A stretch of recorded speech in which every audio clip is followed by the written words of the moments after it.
Good evening, everyone. My name is Dr. Magdalena Krajewska, and I'm an assistant professor of political science. I joined Wingate University just 6 months ago in August 2011.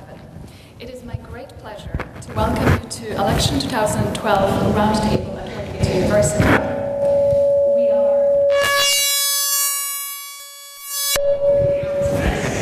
That's Joe. We are honored tonight to welcome to our campus the following experts on American electoral politics. Dr. Tommy Nouns is a professor of political science at the University of Tennessee. He received his PhD from the University of Kansas. Dr. Nouns writes extensively about electoral endorsements, interest groups, and lobbying. Dr. Scott Huffman is a professor of political science at Winthrop University. He received his PhD from the University of Missouri. Dr. Huffman writes extensively about public opinion and Southern politics. He directs the Winthrop Poll Initiative. His commentary on poll results in South Carolina politics has been featured in national and international news outlets. Mr. Tommy Tomlinson is a columnist for the Charlotte Observer. He has worked for the Observer for 21 years and writes a popular blog called Tommy's Table. Our event is moderated by Dr. Joseph Ellis, Assistant Professor of Political Science at Wingate. Dr. Ellis received his PhD from Temple University, and his research interests include comparative political economy and the adoption of flat tax in Central Europe.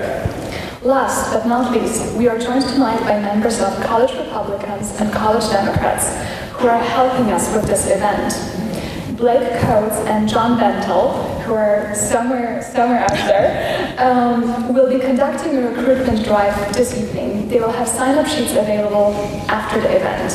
Thank you and have a wonderful evening. Should we clap now? Yeah, that's good. Okay, how is everybody? Are we good? Can you hear me? All right.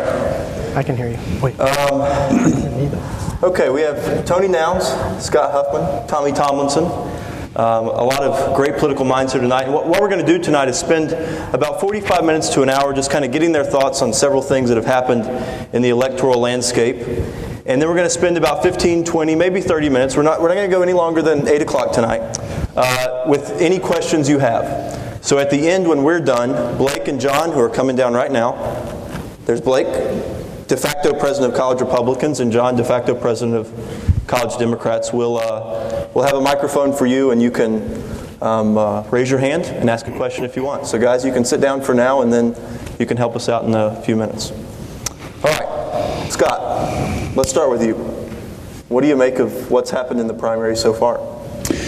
Well, thank you first for having me at Wingate University. When I first got a job at Winthrop University, after my first year there, I was visiting my brother and his family who now live in Wilmington, North Carolina. And I was down there, I said, so how do you like your job at Wingate? And he had spent the year thinking that I worked at the only W university that mattered, Wingate. And I had to explain to him that, no, I was down at Winthrop. So far, the primary season has been the Republicans trying to fall in love and failing to do so. It's been, kind of, well, anybody but Romney. But Romney has had the most consistent following through the entire time. If you look at the polling from our polls in South Carolina to across the board, he has been the one consistency. There have been the rise and the fall of the anybody but Romney candidates. That is kind of dwindled down to 2 anybody but Romney candidates and Ron Paul. And so now they thought that, okay, South Carolina shook things up a little bit, but it'll go back to Romney being the king of the heap after Florida. But then we have this shakeup now with Rick Santorum, and it's just going to drag out. The Republican primary usually doesn't. There are different rules this time. This is the first year where they have a new series of rules relating to the proportional allocation of delegates that they usually don't have. And usually there is the presumptive front runner has sealed it up by now. So it's been an interesting it's been an interesting cycle this time. There have been some things that are similar, some things that are very different that I think Tony's going to talk about, especially with the super PACs. But it's been a bit of a roller coaster this time. It always is, but it's been a different thrill ride this time around. Tommy, you've been on the front lines, in South Carolina at least, of this election. What have been your observations being down there, like in the nitty-gritty, covering those campaigns? Well, can you hear me okay? Let me get this where I can be heard a little better. First of all, as y'all know, South Carolina's kind of crazy. They sell fireworks there. They put weird stuff on their barbecue. It's just a different kind of place. And I think that's reflected in the politics. In South Carolina, there's sort of this mix. It's a fairly big state, geography-wise, but people still feel like they have to do sort of what they call retail politics, which is go basically try to meet every person in the state. And that just leads to a lot of sort of weird encounters and stuff. I followed around Newt Gingrich for a day, the day before the debate in Charleston, where he really sort of won the South Carolina primary, which I'll get to in just a second. But, when you follow somebody like that around, there's all this stuff on the fringe that I try to, get into some of my stories. It doesn't always get there, but there was like a guy walking around giving out these big placards that say, "Don't trust the liberal media." And there was, of course I took one. And there was a guy who had these, you remember the guy a couple years ago who got tased and said, "Don't tase me, bro." There was a guy selling buttons that said, "Don't tax me, bro." And all that sort of thing. And so it's just, I think the candidates too have this sort of thing where they have to embrace that fringe a little bit, because in some states, and South Carolina is one of them, that fringe is a fairly substantial part of the population, and also try to get that mainstream Republican voter. And I think what Newt Gingrich did in South Carolina was brilliant in the debate in Charleston was, for those of y'all that followed all this, the day of the debate, or I guess the day before the debate, I think it was ABC came out with a story about one of his ex-wives was telling some tales on him and that sort of thing. And the first question of the debate was about that. Now, you have to think about the context here. Newt had been on the campaign trail for weeks at that point, talking about the moral failures of other people. He had been saying that poor people don't have a good work ethic, that black families needed to go after paychecks instead of food stamps, all this stuff that made clear moral decisions about some of the people he didn't like in the campaign. But when the guy from CNN asked him the question about sort of a moral failing in his life, he got all offended at it. And he turned it into sort of a screed against the media. How dare you ask this sort of question? And his anger was so beautifully focused, and I say this with admiration for a professional politician, in turning something that was a real negative against him into a positive, that I think he won the debate right there. And I think that was sort of my impression from South Carolina, is that, as Scott said, people have been looking for somebody to love.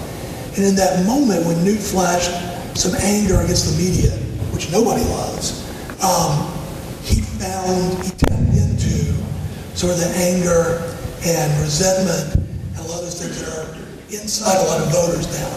And I think that fueled him for a while. I don't know whether he can sustain that, but that's certainly during South Carolina that helped him a lot. I will add two things to that you made me think of. First is about that debate, and I was at it, and I assume you were at it as well. Newt Gingrich did not win that debate after the first 5 minutes. but none of the rest of that mattered. He was not as on point in that debate as he was in Myrtle Beach. He was not at his best performance. Both Santorum and Romney got in some really great digs against him, but none of that mattered. That whole debate had been defined in that first 5 minutes. The people who were going to watch any of that debate had already turned it off by the time he started taking hits and body blows.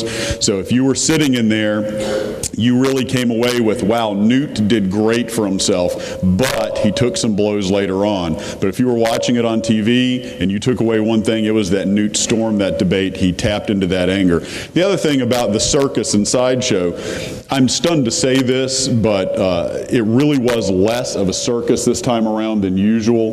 The last time the candidates were followed by all types of people wearing all kinds of outfits, usually fellow Republicans. For example, a guy in a dolphin suit followed Mitt Romney everywhere he went. And so every time he would do a speaking engagement, the guy in the dolphin suit would be out there playing the tune to the TV show Flipper. They call him Flipper, because he had flip-flopped on so many things, and a guy wearing a giant flip-flop had been used against John Kerry in 2004, so they were going for originality. There are people always following somebody in pig outfits.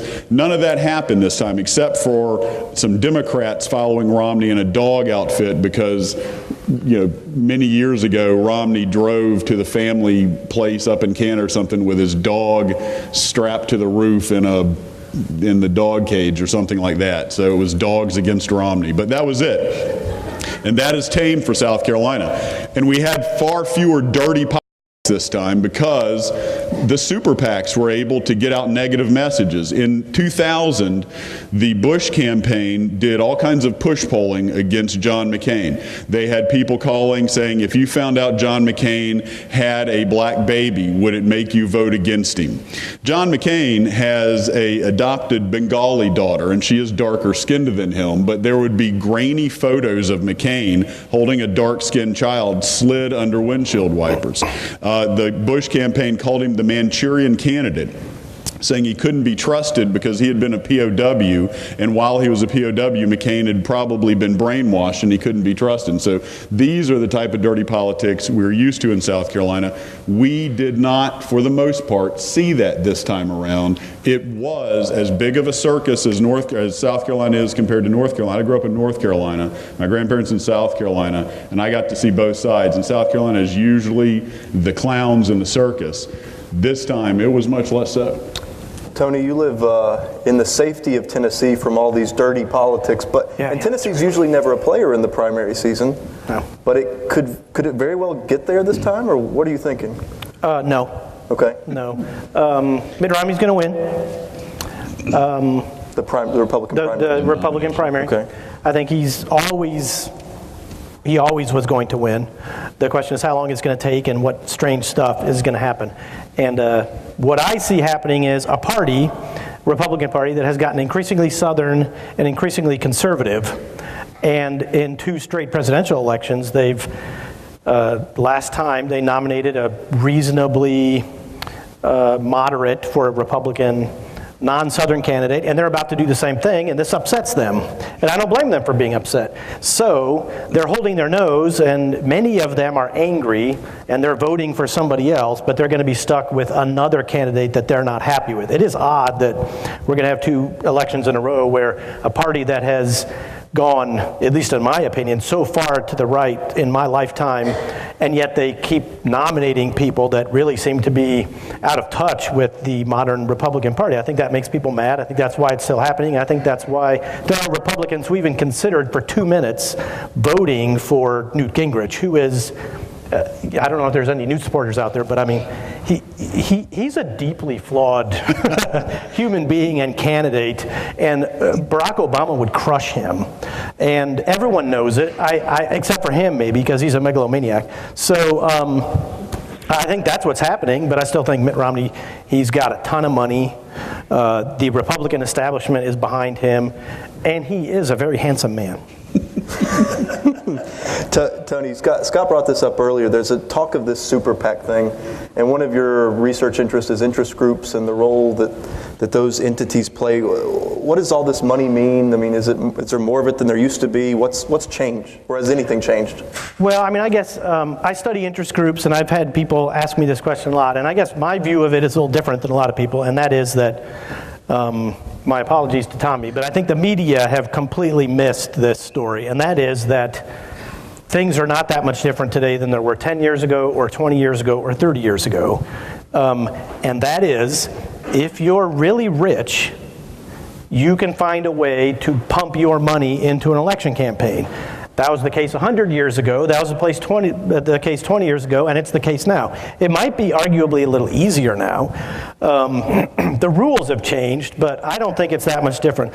The cost of campaigns continues to go up. There's more spending, but I don't think it's because of the super PAC. It's just another way for people to spend lots of money if they want to get somebody elected, but I don't think it's really frankly that much different than it ever has been. The one difference I'm curious to see if it'll end up making is, in some ways I'm wondering, and I'm going to defer to you because I don't know the answer to this, if the super PACs are in a way making the money a little more fungible, in that these rich folks who are donating campaigns who can make a difference, now those super PACs are going to have an easier time donating, contributing, influencing smaller races, down ticket races, congressional races, in a way that those large amounts of money didn't necessarily flow into before. But now they might be able to flow into lower races than they did, and that's where we actually might see any impact, not so much at the presidential level. Yeah, I mean, I think that's possible, and only time will tell. But again, I mean, 20 years ago, if we were sitting up here on the stage, it was the same thing: soft money, unlimited contributions to parties. Oh my God, the world's going to end. Well, it didn't. Things changed. But it's a cliche. But they say the campaign finance system is like a leaky boat. The water finds its way through whatever hole's there, and now it's a super PAC hole, and the money's there. It's always been there. It's gonna leak out, and I guess I don't see how things are that much different. In fact, I would argue that now at least you guys know what's going on. I mean, people talk about how, it doesn't have to be disclosed. Well, when I was in college, if you wanted to learn who was giving money to who, you either had to go to Washington and look at the FEC headquarters, or, God forbid, go to the library. Well, now you would look on the internet and find in 30 seconds. So, I mean, I guess I don't think it's as significant as a lot of people think that it is. But I could be wrong, and that's an empirical question. We'll find out. Tommy, do you think Romney's the inevitable candidate? Well, I don't know if inevitable is the right word. I mean, he's certainly the favorite. I mean, I think there's, I always like to leave room for somebody to really screw up. One of the things when I was on the road with Newt and talking to people was, there's all this kind of dead time between the primaries, and what I always figured was that Newt would have a chance to fall on his face between the South Carolina primary and Super Tuesday and all, and he still might do that. It also might happen to Romney, and this time 4 years ago, maybe not this time, but around this time, I think people kind of assumed that Hillary Clinton was going to be the Democratic nominee, and that didn't happen. And so I think there are possibilities. Romney is certainly a huge favorite. Do y'all know about InTrade? InTrade is this online thing where people can basically lay bets on who's going to win presidential campaigns. Last time I saw Romney was like a 75% favorite, and that sounds about right to me. But I think there is a chance that the Newt would implode and that Rick Santorum would be able to at least make a case. And I think that's the reason Santorum is staying in. He won a couple of primaries this week, and he clearly, of the three remaining, I guess I should throw Ron Paul in there too, but I think Ron Paul has a ceiling that is pretty hard. He's never going to get over 20% of any vote in any of these races. But Santorum can make a case as, I'm a legitimate conservative here, that I think the other two guys have a harder time making. And as Scott talked about the debates, in South Carolina and beyond, he has got Romney pretty well pinned on health care. I I mean, he makes a better case than anybody else, including Obama, that Romney's healthcare plan in Massachusetts is very similar to Obama's national healthcare plan.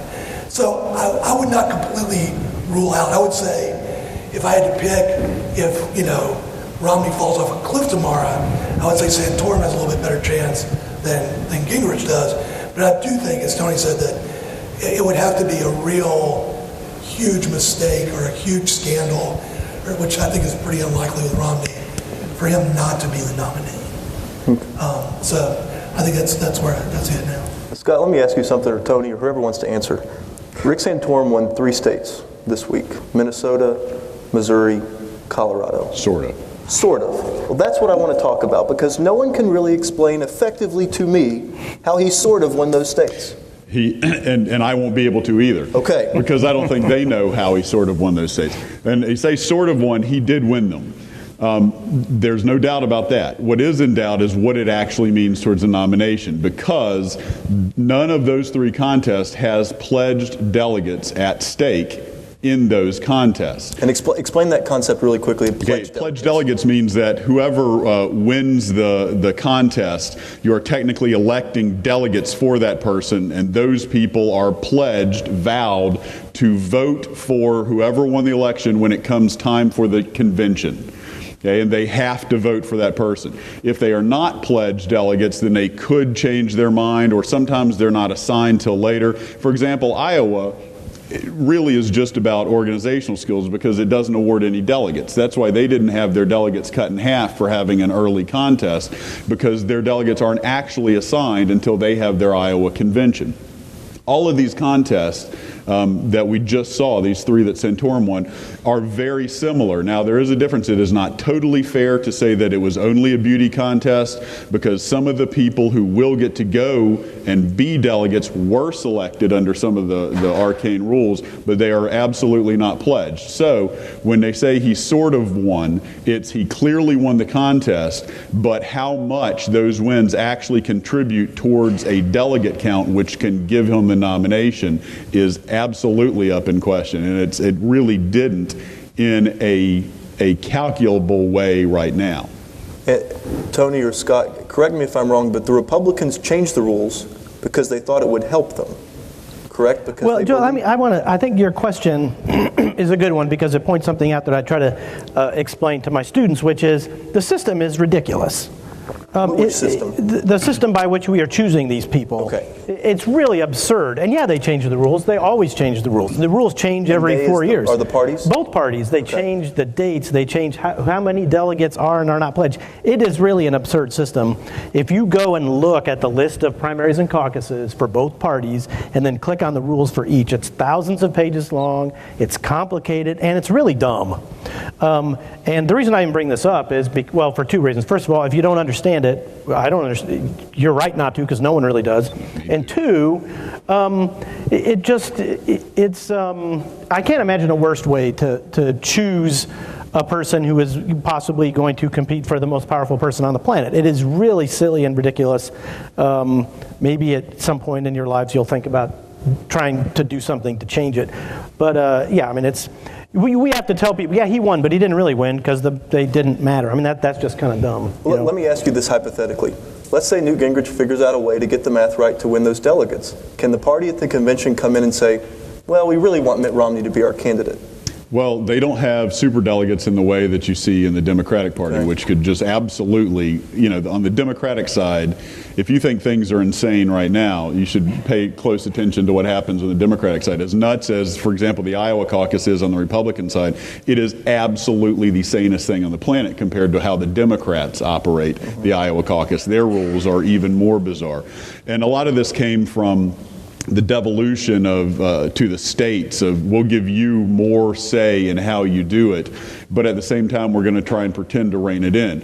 One of the national committeemen for the Republican National Party is also the Republican chair of the York County Republican Party. York County is where Winthrop University is located. And he has been appointed by our Republican governor to sit on Winthrop's board, and I end up doing radio shows with him quite a bit. So I've gotten to know him quite well. And he has said specifically that they made some of these changes to get a harder fought nomination process where it's not a foregone conclusion after the first time. And I think they should have been a little more careful in what they wished for, because, you know, the longer fighting goes on, the more you undermine your own candidate, the candidate from your own party. Obama won't have to beat anyone up. They've done the beating already. Well, it's the ads against Romney have already been written by Gingrich and Santorum. And, you know, and all the Obama super PAC is going to have to do is run those. Okay. I'm going to ask Tommy a question, then I think we should open it up for some questions from the audience. So, Tommy, let me ask you this one last question, and then we'll take it to the audience. Charlotte is the host of the Democratic National Convention. I guess this was several months ago, but this is an article I actually give to my class to have them read. You tried to make an explanation for why Charlotte. You said banking was a big deal. And then you also have this part about James Carville saying something to the effect of Charlotte is Mayberry with a big airport. So I want you to try to, I guess, give our students and also anyone else who's here an idea about how big a deal it is that Charlotte was able to get a convention. Or is it a big deal, I guess? So y'all have somebody in your family, maybe somebody you know, maybe you, who's like the run of the litter or a little shorter than everybody else or a little skinny, and they've always got their chest puffed out. They always want to get in a fight or something like that because they think you don't see them as being big enough or tough enough or whatever. That's like the entire history of Charlotte in like 10 seconds.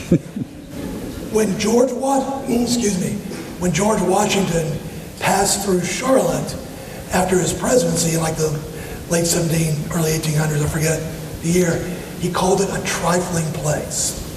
And ever since then, we've had a chip on our shoulder about not being seen as big time. You know, Charlotte grew and grew, became the biggest city in the Carolinas, became, you know, got an NFL team, got an NBA team, had the Final Four, had all these conventions come here. Now we got the Democratic National Convention, and we are still just furious that people don't see us as like as big a deal as Chicago or LA or New York or Paris, you know. And so Charlotte has always had that feeling that people don't see us as quite legitimate in one way or another. And so this is a big deal for that reason. There ain't going to be but 2 political conventions this year, and we got one of them, you know. And so for 3 or 4 days, much less, you know, the time kind of before that when people are coming in and looking at us, everybody who cares about politics in this country is going to be looking at Charlotte, North Carolina. And that is, to Charlotte, sort of a validation of its importance as a city.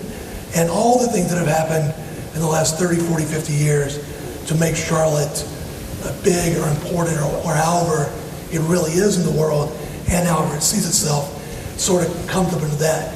The upshot of that is people in Charlotte are really, really paranoid that there are people going to come here and not like us, you know. And so there's all this sort of, you know, sweeping the streets and making everything beautiful and putting, you know, a friend of mine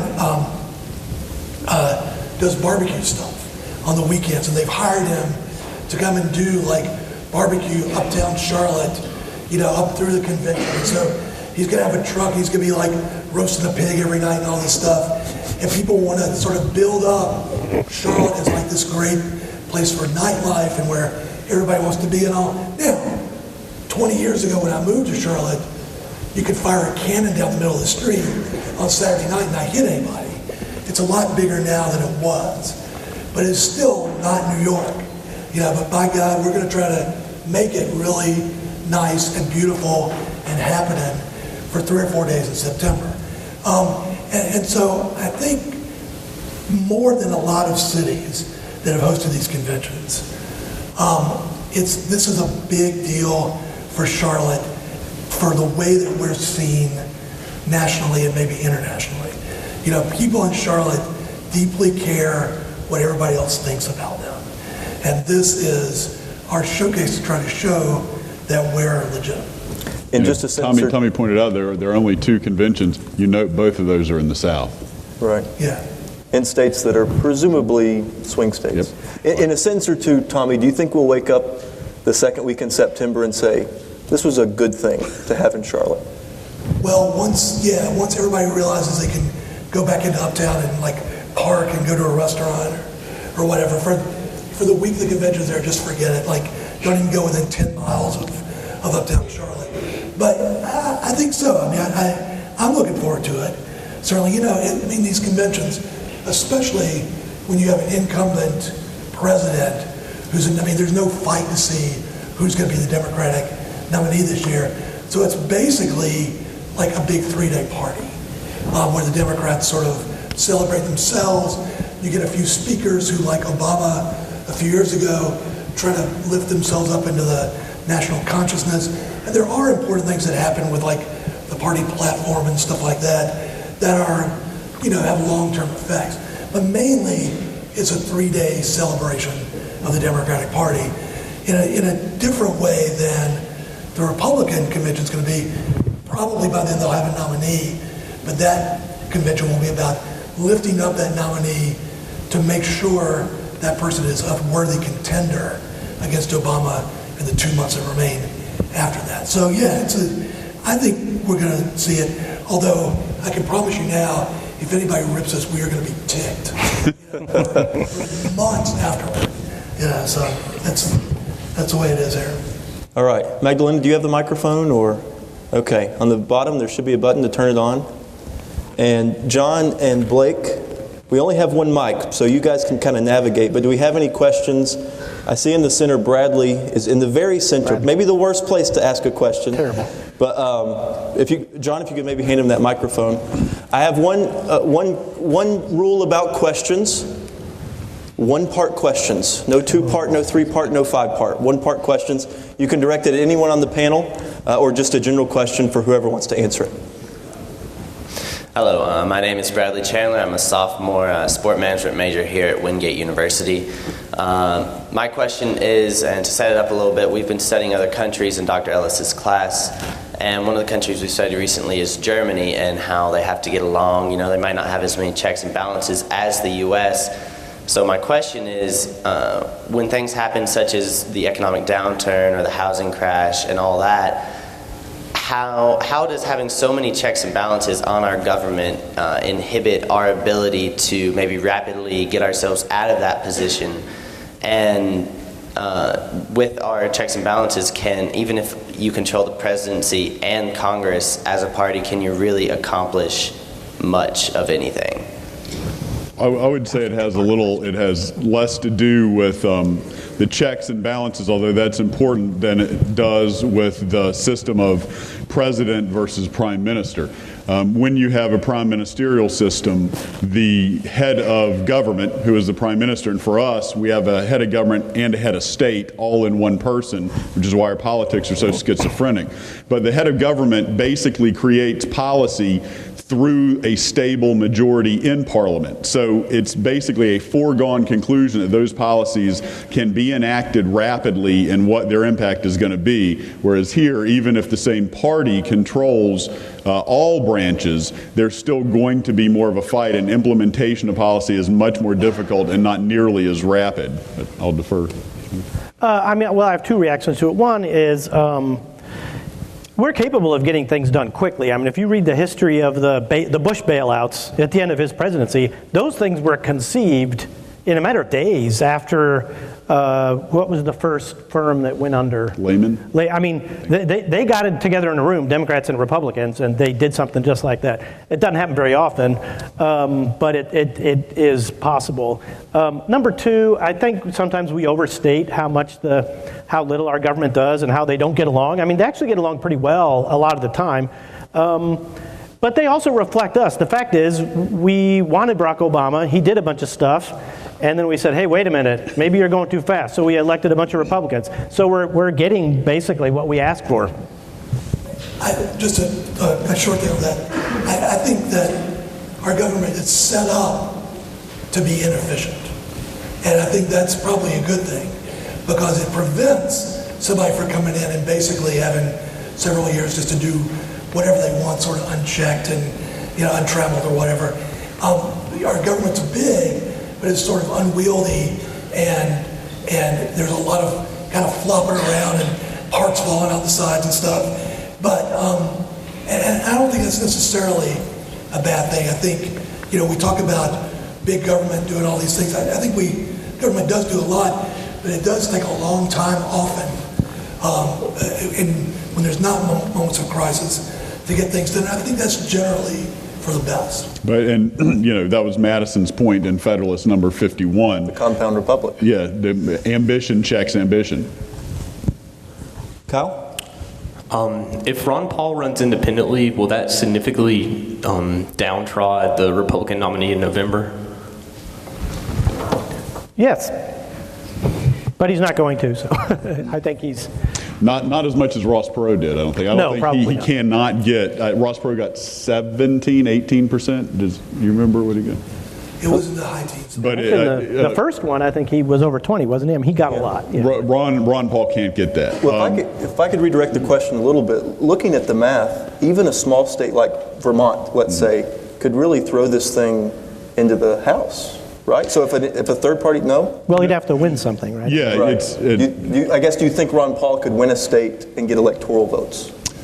Maybe no, that's the bet. I doubt it. But as far as getting it, I think the far more important thing with the Electoral College is, and I'm biased because I teach Southern politics, is the South. The South tends to vote, the only region that will consistently vote in a unified fashion, and passed for the Democrats, now for the Republicans.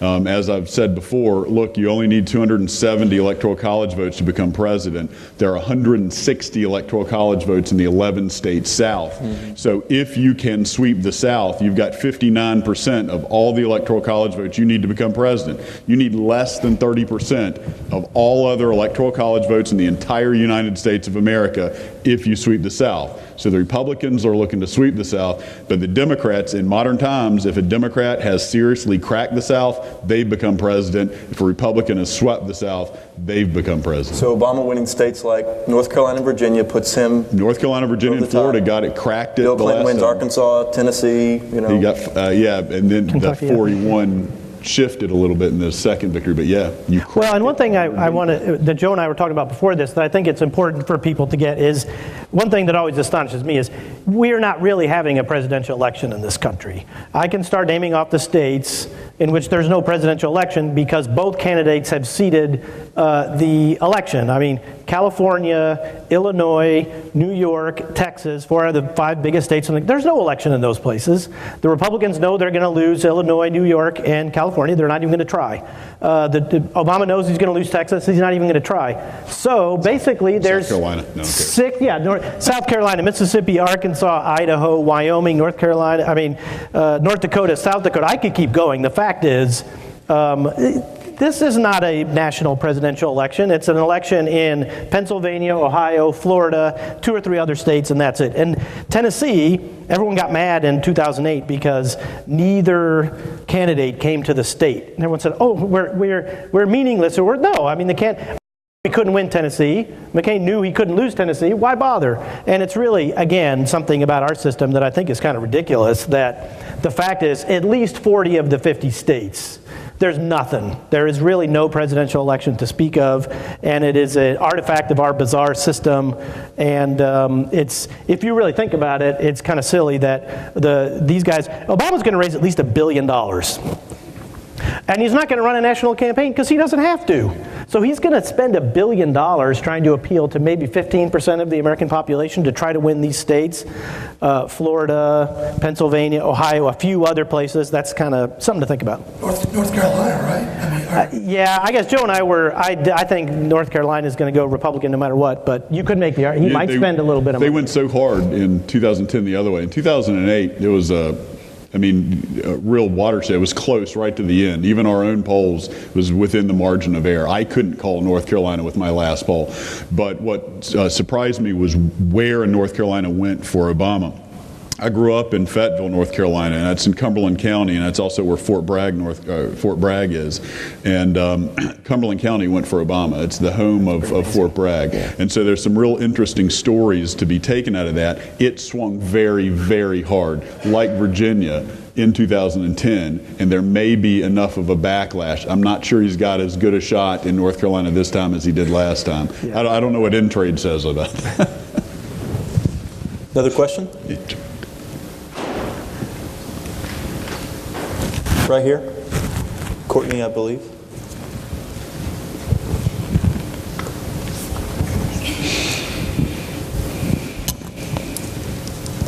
Okay, you said earlier, I think it was Scott that said this is the first year that a new set of rules are in place, and I was wondering exactly what's different about this year's primaries from previous years. Well, it's on the Republican side. It's usually most of the Republican contests are winner take all. Like whoever wins the primary or the caucus gets all of the delegates for that state in winner take all contests. This time, any Republican contest held before April Fool's Day, before April 1st, is supposed to be proportional.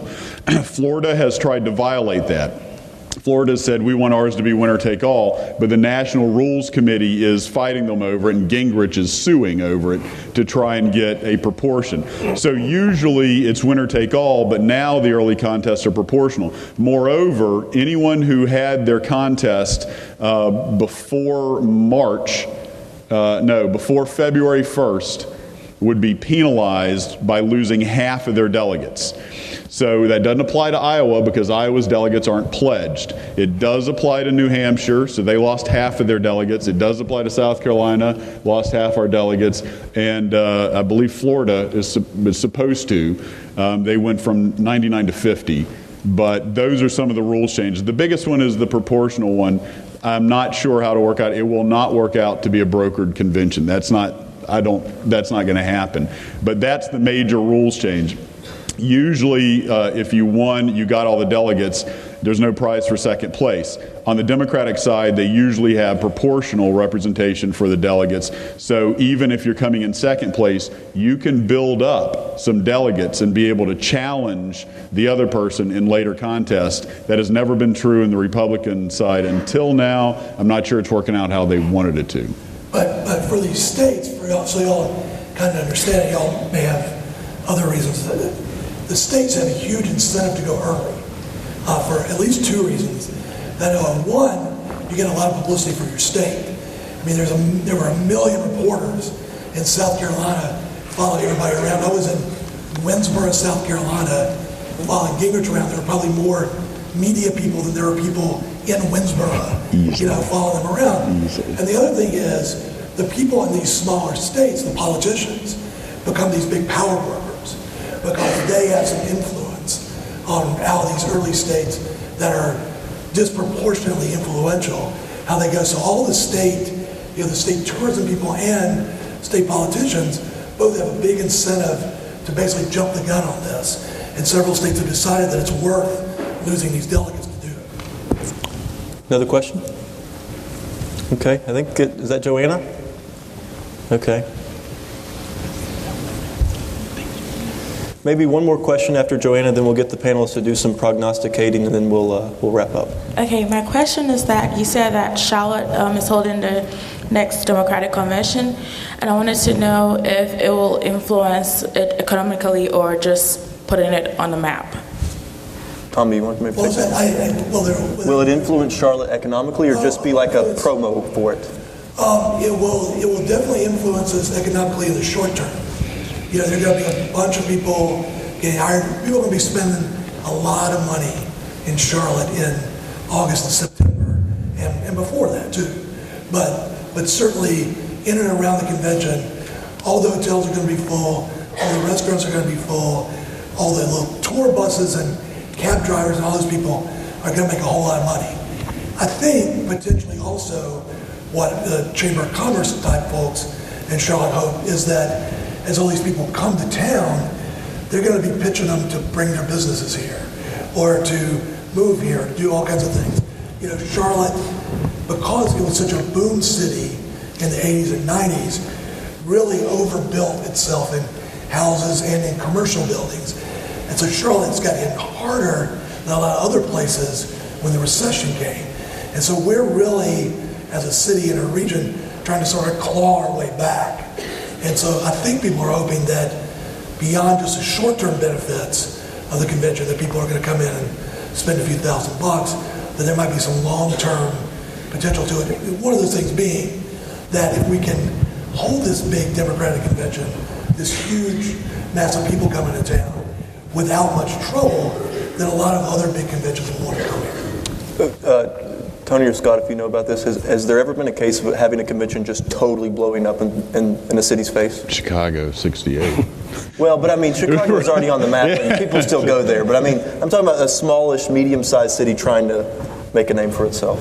Yeah, I don't know. The only thing I can think of is when the Republicans had their convention in New York. I mean, that's just not a good place for Republicans to have a convention. Because you just can't win that state, and it's. Yeah, it was just kind of dumb. Like, I guess they were feeling good about themselves. Let's say that's just dumb. And New Yorkers got mad. So that is true. But that's the only. Yeah, I mean, it's, yeah. But I would say about Charlotte. I mean, Bill Clinton's coming to town, right? So there will be some establishments that will see their business increase quite a bit. One more question. Okay, David, and if we have time, maybe a quick one here, but David. You have time. Right here. Do we have time? Oh, yeah. Okay, we'll get one. Their questions are more interesting than whatever we would. That's true. Oh, that's yeah, true. yeah. So we'll come to David, and then we'll come right here in the red sweater. Good evening, gentlemen. Thanks for coming here, and thanks on behalf of all of us. My name is David Shrek Bunting, as most of my friendly students here know. My question is in regards to the electoral college. It's been mentioned briefly, and I've heard from a couple of you that the system of voting is a little messed up, especially more so in the primaries. Basically, what I've noticed is that a lot of people I talk to don't fully understand the electoral college, and politicians that I know from locally say things like, a vote for me is a vote for you, or a vote for me is a vote for America. But in reality, we know that it's not exactly the case, because you vote for, et cetera, et cetera. And I was hoping you could explain exactly how the Electoral College works better, and maybe what the purpose of it still is, or if we should go back to more of a direct election type like we had in the days of George Washington and Madison. We've never had direct elections, but you want to explain that you want? Well, I mean... As I was. Is Mr. Ellis doing such a poor job that he hasn't taught you about the Electoral College? Because, I'll give you a real quick, what I tell my students. The guys who wrote the Constitution said this: there's 3 branches of government. One of them, the judiciary, you got nothing. You don't have any role in choosing these people whatsoever. The president, no, you don't get to choose that guy. You get to choose the guys who choose that guy. And if they don't agree with you, they can choose somebody else. And then the third branch, the legislative branch, half of that, the Senate, you can't choose them either. So the founders thought that democracy was good, but only good such that you could choose one half of one of the 3 branches of government. So that's really all you need to know about the founders. They didn't. I don't think that it's because they thought you were stupid, because they didn't think that. They just thought you were selfish and passionate and thusly... Could be easily swayed. Yeah, couldn't be trusted to make important decisions like this and could be easily swayed. So, I mean, basically you have a system where whoever gets the most votes in a state, doesn't even have to be a majority, gets all of that state's electoral votes. And that's why, at least in my opinion, we have the perverse situation where at least all the big, important, diverse states in the United States, or most of them, are shunted to the side in favor of, I mean, during the last election, all of the candidates spent a lot of time in New Mexico, because it was up for grabs. New Mexico's a great state, but, they didn't campaign in California and in Texas, but they did in New Mexico. So, as Scott says, we never had a system where we directly elected the presidents. It's always been like this. My own opinion is it's kind of silly. It's outlived whatever usefulness it had. And I tell you, it makes people cynical, and rightfully so, to know that their vote could not only normally never count if your election, 1 out of several million, but if you live in a state, most states, there is absolutely 0 chance that your vote matters. So my own, I think it's time for us to move beyond the Electoral College, but that's a personal opinion. I won't gloss the history, and the history of it is murkier than you could possibly imagine. But the Electoral College, for those of you that aren't that familiar with it, there are 538 votes in the Electoral College, and that is every state gets a number of Electoral College votes equal to however many members of the House of Representatives it has plus 2 for the 2 senators. So every state, that's how many electoral college votes you get. And in all the states save 2, if you win that state, you get all of the electoral college votes for that state. There's now 2 that are proportional, but they do it in a screwy way. Nebraska just changed Back? because they got mad that Obama won one of their electoral votes. And so they switched back. So they switched back to winner take all. Is Maine the other one? Yeah. And the only reason I know that is because my parents live in my family lives in but even then there's a bonus. But here's why it won't change, I don't believe. Believe it or not, it's the Republicans who right now have a vested interest in the Electoral College because small states are overrepresented. And it would be much more dangerous to have a national election for them, because you could look at what happened with George W. Bush in 2000. But more importantly, the Electoral College, let me look at 2004. We know Bush lost the general election in 2000 by 500,000 votes. He won the general election in 2004 by 3 million votes. And here's to Tony's point. None of the rest of it mattered except Ohio. In Ohio, Bush won by 2.4%. If there had been a 1.2% swing from Bush to Kerry in Ohio, and Kerry had gotten all those electoral college votes, John Kerry would have become president of the United States of America with 2.5 million fewer votes than George W. Bush. But usually, since small states are overrepresented, even the tiniest state gets 3 electoral college votes. The Republicans are a little wary about giving it up. Okay. One last question here, and then some guessing. And when you stand up, please say your name and what department. Well, real quickly, I want to throw in as the microphone. You can make the similar point about the primary. We put inordinate amounts of attention and power in the hands of the people of Iowa and New Hampshire, 2 of the most lily-white, least diverse states in the United States, at a time where the rest of the country is becoming more diverse and less, for lack of a better word, white. And it's really a perverse situation, in my opinion. How you guys doing? I wanted to know if Romney is elected as the Republican candidate, what issues prevent Obama from being reelected? This is a perfect question. The question's going to close us. Let's say, are we all in agreement that Romney will be the Republican candidate? I think so, yeah. Okay, so let's start with Tommy. Romney's a Republican candidate. What are the things what's there for him to win, and how do you foresee that race going? Well, I think, as Bill Clinton famously said, or his father said, it's the economy, stupid. And I think what Romney will run on is the fact that he, as somebody with experience in business, basically knows how to make money and turn around what he will think of as this business of this country better than Obama. I think that's a pretty good argument, except for this. If the election was last year or the year before, I think Romney would have a really, really strong chance of winning. And he's still got a pretty good chance. I think it's all about how the economy does over the summer and into the fall. As y'all have probably seen from the news, the economy has definitely swung back upward lately. And so the trends are good. Now that doesn't mean that there aren't still a lot of people who are unemployed, a lot of foreclosed houses, a lot of people who are anxious and nervous about the way the country's going economically. But the trends are good. And I think the key to the election is, can Obama get people to believe that his policies have turned things around and that if he gets 4 more years, they'll keep going up? Or can Romney make people believe that Obama brought us so far down that he shouldn't get a chance to keep going? And I think to me, that overwhelms almost every other issue they can talk about. And so I think that, to me, is what it's going to come down to. I think, I would say if I had to bet right now, I would probably put my money on Obama, because I think the economic trends look fairly good. And I think if people have some hope in the fall, they're more likely to stick with him, because an incumbent has a lot of advantages.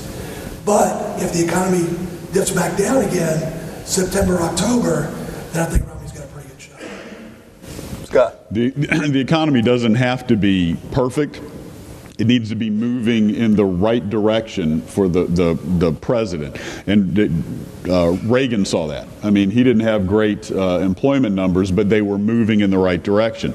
So to the degree that it is, there'll be a lot of 49 states in that election that you're referring to. Yeah, and so, you know, as long as it's going in the right direction, as Tommy pointed out, it seems to be moving in Obama's favor right now, which puts Republicans in a difficult position of, if it is about the economy, then they have to hope it doesn't improve quite until he's not elected. On the flip side, if you look at the estimates, they are not quite as rosy as the short-term feelings of the electorate, of the media, and of people right now. I often go to, the Federal Reserve Board is broken up into groups across the U.S., and the Richmond Fed has a great website where they put out economic reports. The unemployment numbers ticked down very recently, but if you look at their projections for where they believe that they're going to be around the election, their margin of error bar is kind of around where it is now, which would look stagnant. It would look like, okay, things improved back in the winter now, but gee, they haven't done much. So if it remains stagnant, that makes it harder for Obama. There's a lot of mixed information in those. For example, sales of pre-existing homes have gone up and have been going up and have been building tons of steam and are beginning to go gangbusters again. Sales of new homes, new starts, are still down and still dropping. So it's a very mixed story. So there's some parts of the economy that are improving, some that aren't. Obama needs the economy to be moving in the correct direction. One of the things he has going for him is, as long as it's moving slightly, he will paint Romney as out of touch. That's going to be the number one attack. It worked well against McCain. McCain not knowing how many houses he owned and saying that you're rich if you, I don't know, make $5 million a year or more, and things like that, and famously saying the fundamentals of the economy are sound the night before the second biggest drop in the stock market in decades.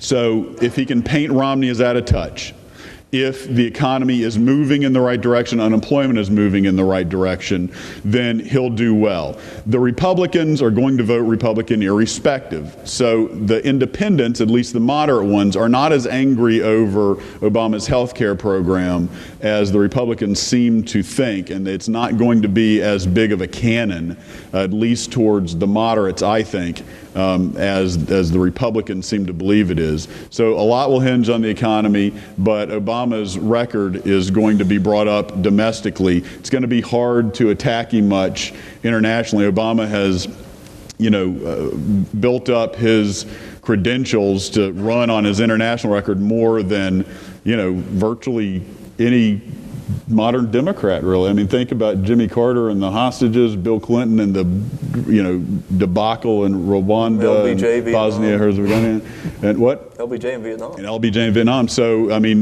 now we've got somebody, Democrat, who's burnished their international, bona fides better than any other Democratic in modern history. So that'll be a different play this time. But right now, as long as the economy is moving up, Obama has an edge. If the economy remains stagnant, it's a virtual toss-up.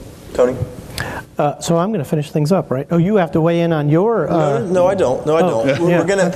This is the last sort of question. Then I'm going to each of you have a one-word answer, and then we're done to the next question. All right. Okay? Well, first of all, I'll make a couple of observations because I'm on a stage and there's a lot of people listening to me, which I like that. Number one, and Mr. Ellis told me to be careful tonight, but I'm going to at least be honest with you. A couple of observations. One, if you're the Republicans and you're running against a Democrat, and you're running against a black man, you always have a chance. That's the fact. If you look at the polls, if you look at how people respond, that's just a fact. There's always a chance. Obama is a Democrat. That's not good. It's not good in a country that over the past 20 years has trended Republican, and the only time it didn't is when the economy was in such a shambles and people were so tired of George W. Bush. This election isn't about the country as a whole. In my opinion, it's about Florida. Whoever wins Florida wins. if you've ever been to North Florida, you know the fact that the president is an African-American man it's going to have an impact on this race. That said, as much as a problem as that might be for him, first of all, he's really good at deflecting it, maybe too good in some people's opinions, because he has not been a leader on issues of race, as far as I'm concerned, the last 4 years. However, the thing that he's got really going for him is the more people hear and see Mitt Romney, the less they like him. The guy's just, people don't like him. Nobody likes him. Republicans don't like him. Democrats don't like him. Independents don't like him. Gallup bears that out. Yeah, nobody and the more they see of him, his approval ratings just as a human being go down. The more people see and hear of Barack Obama, the more they like him. And we haven't seen much of him lately, so I think that bodes very well for him, and not so good for Mitt Romney. I don't think anything's going to blow up in his face, but the guy sticks his foot in his mouth every couple of weeks. He doesn't know how to talk to ordinary people because he's not an ordinary person. Have you seen the Mitt Romney income calculator? Where you can put in how long it takes you to make the amount of money, or how much it makes Mitt Romney to make the amount of money you make in a year. Well, I put in my salary, it takes him a day and a half. Does that make him a bad guy? No. It makes him a really rich guy. It makes him a guy who doesn't interact with normal people very often, and I don't think that's going to work in his favor. My own guess would be right now Obama is going to win. I see this election as very similar to 2004, when you had an incumbent that people weren't crazy about. But, Iraq was very much like the economy. Iraq was going terribly in 2003. It was going terrible. And it continued to go badly in 2004, but not as badly as it had in 2003. And I think that's what we're seeing with the economy. Unless there's a huge meltdown in Europe or something, I think people hold their nose and vote for Obama, just like they held their nose and voted for Bush in 2004. And Obama barely wins by barely winning Florida.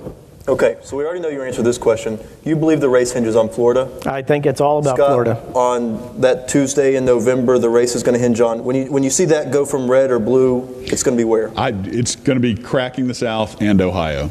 And Ohio. Tommy? Well, hell, I should say North Carolina. Yeah. But I think Tony's right. I think Florida is the place. I mean, you're going to see the last few weeks of the campaign, it's going to be like the earth is tilted with all these people going to the south and specifically to Florida. It's just going to be, it's going to be very, it's the most interesting state in a lot of ways in the country, and certainly at political time, because it's so close. And I think it's going to be fascinating to see those last few days as everybody's kind of scrambling, because I think it is going to be close.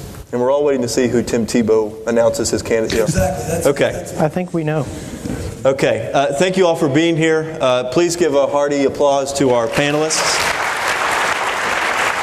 And see you tomorrow.